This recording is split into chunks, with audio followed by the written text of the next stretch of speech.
welcome in everyone to another edition of the GSMC College Football Podcast, brought to you by the GSMC Sports Network. I'm your host, as always, Tommy Brzee. It is Tuesday, December 10th around here, and we have a great show for you today. We got to start talking about some of the issues with the 12-team playoff. A lot of people talking about that auto-buy system, some schedule disparity stuff. We'll get into all that, and then some of the solutions that we could possibly find throughout the next couple of years. Then we'll get to the early look of all the first-round games. Won't get too much into the nitty-gritty. Obviously, we'll do that next week, but get into all the storylines, all of the different things that are going into this one, and maybe a couple of matchups to watch in those couple of matchups.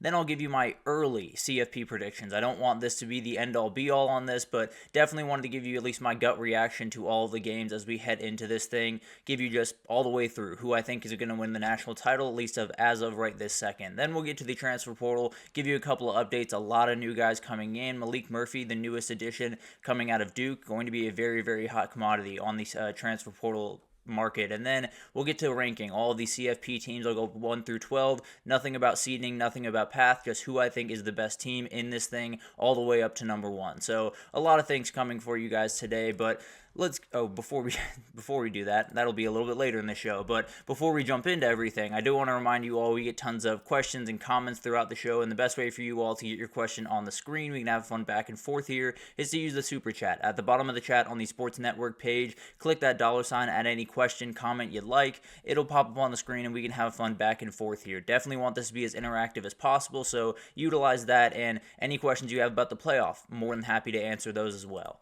Also, gsmcpodcast.net is up and running, does the exact same thing, so either one of those you'd like to use, you're more than welcome to, but let's get into some of the issues. With the 12-team playoff, we are officially here, we are gearing up for the 12-team playoff, and people have some problems, there's no doubt about that. Obviously, one of the bigger ones has been Alabama being left out, being the 11th best team in the country. People are asking some questions, which makes some sense. I totally understand that, and I think there's a lot of different ways to look at this, and there's some people that will be benefiting from the formatting that we have right now, and it's probably not the people that really deserve to be benefiting, and we'll get to that here in a second. But overall, the biggest issue that we are facing right now is obviously the auto-buy system. The auto-buy system is just not the way that this should be working. We have a team in Boise State. They're ranked number 9. Arizona State's ranked number 12. They're getting the 3 and 4 seed in this tournament. That just shouldn't be the way that this works out. It's not to say that they don't deserve to be in. I'm more than happy with keeping the auto bid structure. I don't necessarily love it, if I'm being totally honest, but understand with a lot of the discrepancies between conference and all of that type of stuff, auto bids are relatively important to this type of dance. But auto buys, I just don't fully understand it. I got to be totally honest. It doesn't make sense to me. It's one of those things where I want to put as much emphasis on the conference championships as I possibly can, but also there's no world where Boise State is one of the 4 best teams in the country, where they deserve one of the 4 quote-unquote best spots in this tournament, and we'll get to that here in a second. It's created a little bit of a problem where maybe you don't have the best spot if you get one of those buys, and it kind of bears itself out in a couple of these rankings where you have Penn State and Texas. They're in pretty good shape. Obviously, that Clemson game for Texas is going to be tough. That SMU game for Penn State is not going to be a cakewalk, but the reality is, they're looking at these draws and they're feeling pretty good about their shots. And it's one of those things where Oregon is sitting there saying, we got to play Ohio State again, or a Tennessee team that is very tough up front and definitely can hit you deep with some explosive plays.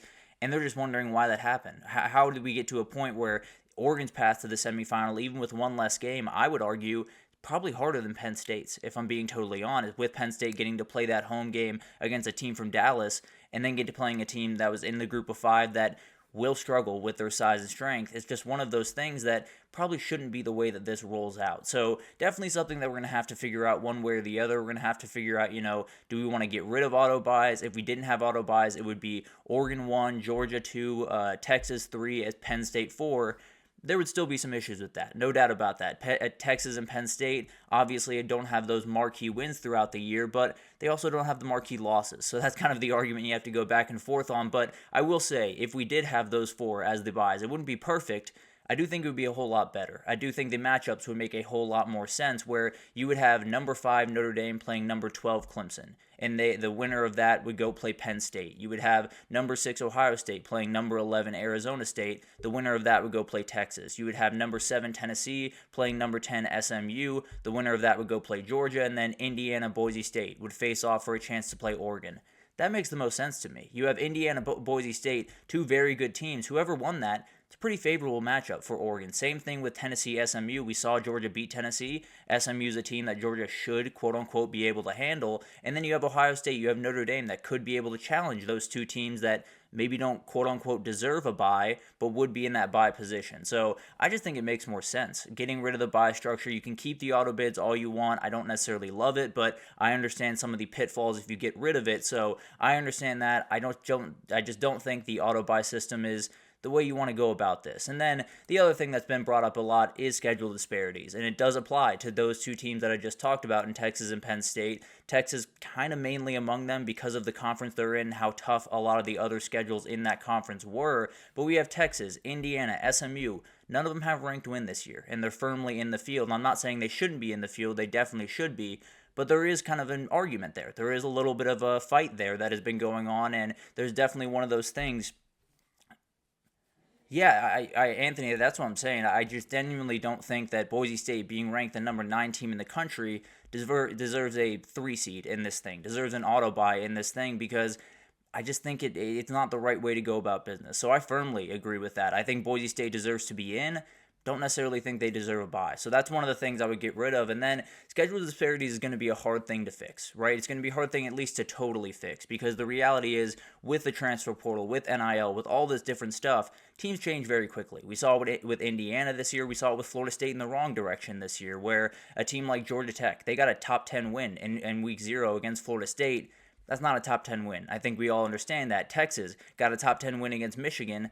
That's not a top 10 win, and that's something that's kind of developed throughout this year. So this is not going to be a perfect science, fixing schedule disparities, because there's a lot of issues, and it's going to be really hard to get a beat on who's going to be good year in and year out.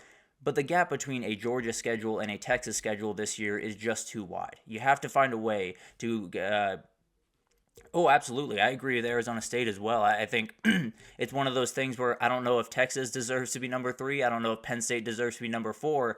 I can say very confidently that Boise State and Arizona State don't deserve to be 3 and 4. So that's kind of where I'm coming from with this. But overall, I think you look at this and it's not going to be a perfect science. It's going to be very hard to figure out these schedules, but you have to. One way or the other, we have to find a way to figure out a way to fix this, figure out a way to make it a little bit more equitable across these conferences, and then we'll be able to walk out of it saying Texas and Georgia are the 2 best teams in that conference, Tennessee's the 3rd best team, and we roll in.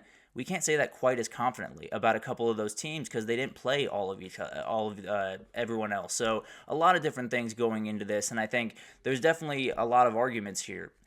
There's an argument to be made that SMU should have been over Arizona State. There's an argument to be made, frankly, that Clemson should have jumped all the way up and been over SMU. So I think it's a battle between, you got to measure so many different variables as you get into this thing, and so many different things have to go into it. So I understand that it's not going to be perfect. It's never going to be perfect. But I do think fixing that auto buy system would just make it all a little bit cleaner. Maybe the seeding wouldn't be absolutely perfect, but you absolutely would have matchups that just make sense in terms of the way that they go about business. And you would have the best teams in the country getting rewarded that way. Whether or not you think those are the 4 best teams, at least they would be in a position where they've taken care of business. They deserve those top 4 seeds, and the teams that win a Mountain West championship, to me, just don't. And no disrespect to Boise State, just the way that I see it right now. But we've talked about all of the issues with this. We talked about all the problems. Who's benefiting the most from these problems? And Penn State might be main among them. They probably have the easiest path to the semifinal of just about anyone, definitely anyone that's playing in the first round, where they have to play SMU at home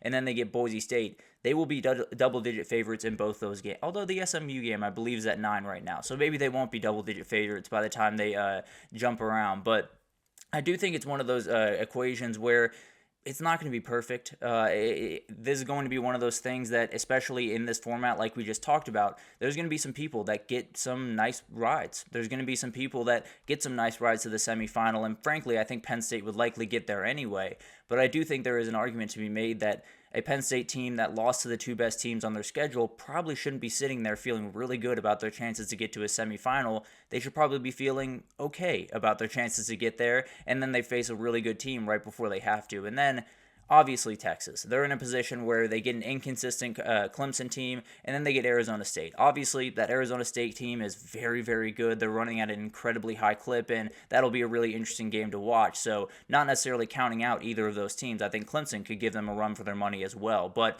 definitely favorable matchups for the Longhorns in both respects. They probably would be double-digit favorites in both these games. I believe they're 11.5 right now over Clemson. I think a lot of people are taking plus 11.5 on that one. But we've talked about the winners, the two teams that I feel kind of stand out the most. But who was the loser? It was the best team in the country. It was the team that went undefeated. It was the team that absolutely dominated this year. They're the loser because they have to play either Ohio State or Tennessee in the second round. And it's going to be one of those really, really hard fights. It's going to be an absolute battle, and definitely one of those things where they're sitting there thinking, we did everything we possibly could have. We're the number one seed, and now we probably play maybe even the hardest second-round matchup of anyone in this entire tournament. So a lot of questions around this. Obviously, the issues have to be handled. How can they be fixed is the biggest thing is get rid of auto buys. It just shouldn't be a part of the format. I have all the respect in the world for Arizona State, for Boise State. I want them in the dance. The reality is they shouldn't be getting a bye. The reality is they haven't played good enough this year to get a bye. And the reality is Texas or Penn State or Notre Dame or Ohio, whoever you want to argue, could get those byes over them, and I would feel much, much better about this format. So it's one of those things where this is a relatively easy fix. I understand they're not necessarily changing this thing outright until 2026. They could change this in the meantime, if I'm being totally honest. I understand these meetings take a while to change things and all of that.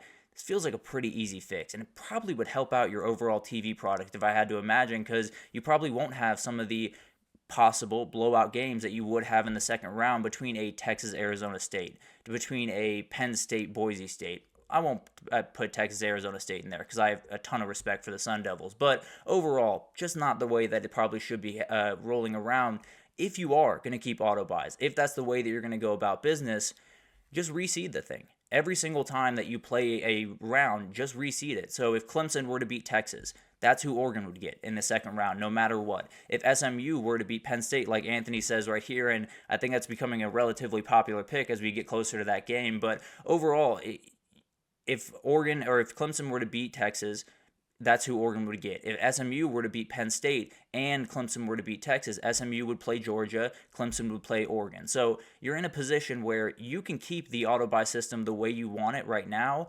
You have to reseed. You have to make sure that these matchups are messed with, are played around with, and I understand the travel schedules can be difficult and all of that type of stuff, but you got 10 days in between the first and second rounds. You're going to be able to pull that off if you really want to. So if you want to keep the auto-buy system, which I tend to believe you probably shouldn't, but at the end of the day, if you want to keep it, you can just reseed this thing every round, and then you're in a position where, at the very least, Oregon's getting the most favorable matchup every round until the national title, which they deserve because the regular season should hold the most weight. And then finally, a new format's coming, one way or the other. We'll find out what that looks like. We'll find out how many auto buys, auto bids, all of that type of stuff.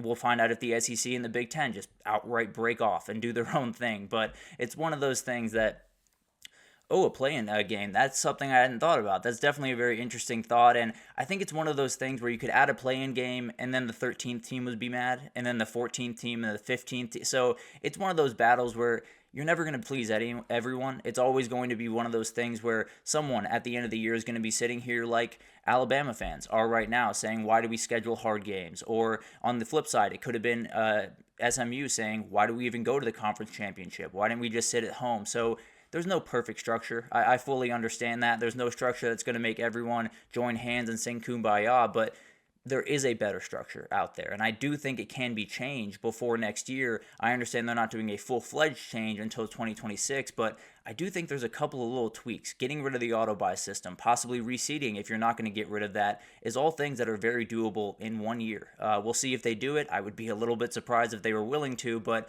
it's definitely going to be something to watch, and then in 2026, we'll have to find out what they do with this thing. But let's take our first break here, and when we come back, we got to get into the first round matchups. I'll get an early look on all of these ones. Obviously, won't get too much in depth until next week, but want to break down just some of the grandiose storylines as we head into this thing, and definitely some really interesting matchups in first round, so we'll break them down right after this.